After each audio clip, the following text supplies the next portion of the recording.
Open Heavens on the Go, Tuesday, January 30th, 2024. Topic: Servant or Son?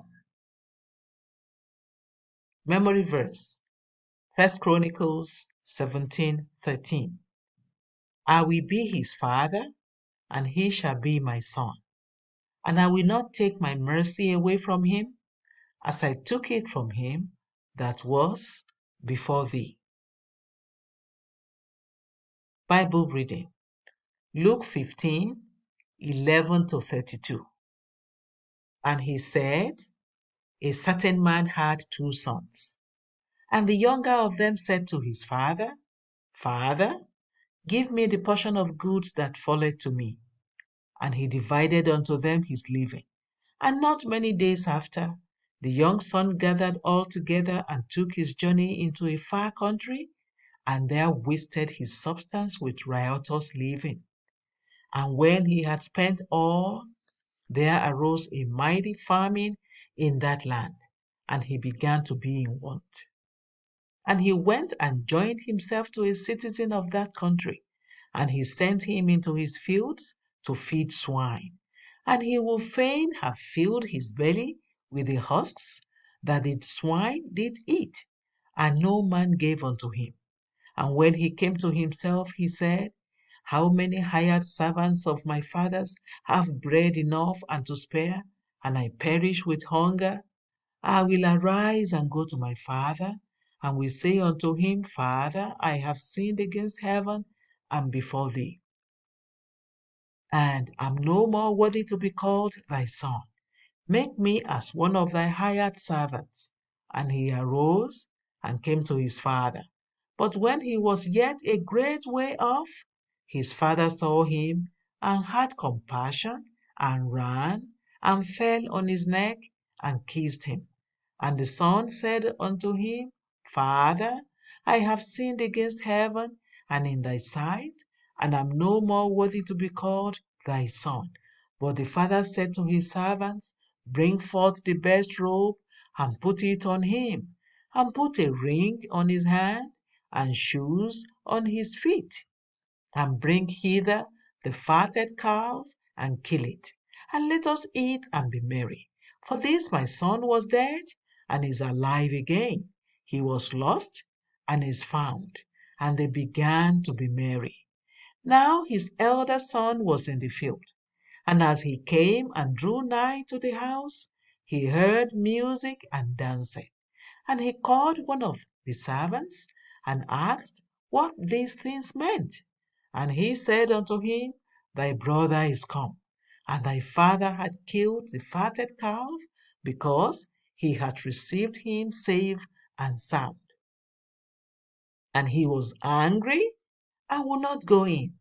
Therefore came his father out, and entreated him. And he answering said to his father, Lo, these many years do I serve thee, neither transgressed I at any time thy commandment.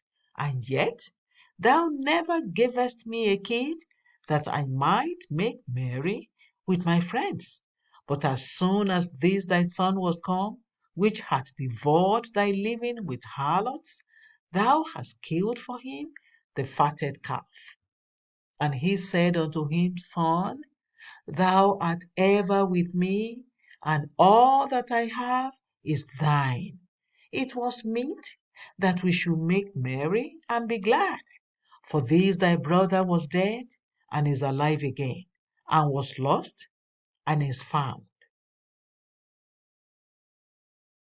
The message: whenever I insist that I am not a servant of God, but a son of God, some wonder if there is a difference between children of God and servants of God. Simply put, a son of God has several advantages that a servant of God does not have. In John 8:35, the Bible says that unlike a servant, a son abides in the house forever. A servant can resign or be sacked, but a son cannot be sacked. When a father says, I reject you as my child, I disown you, it is a joke because his blood is running in the child. He can't take the blood away. Hence, a child will always be in the house. The implications of this alone are many. Psalm 23:6, for example, says, Surely goodness and mercy shall follow me all the days of my life, and I will dwell in the house of the Lord forever. The one who dwells in the house forever has the assurance that goodness and mercy shall follow him forever. Also, according to Psalm 91:1, he that dwelleth in the secret place of the Most High shall abide under the shadow of the Almighty. A servant is always a visitor. He comes into the presence of the master when he is needed and goes out when he is not needed. A son, however, is a dweller. He stays in the house all the time. Furthermore, according to John 5:20, the son sees everything that the father does. The servant does not see everything his master does.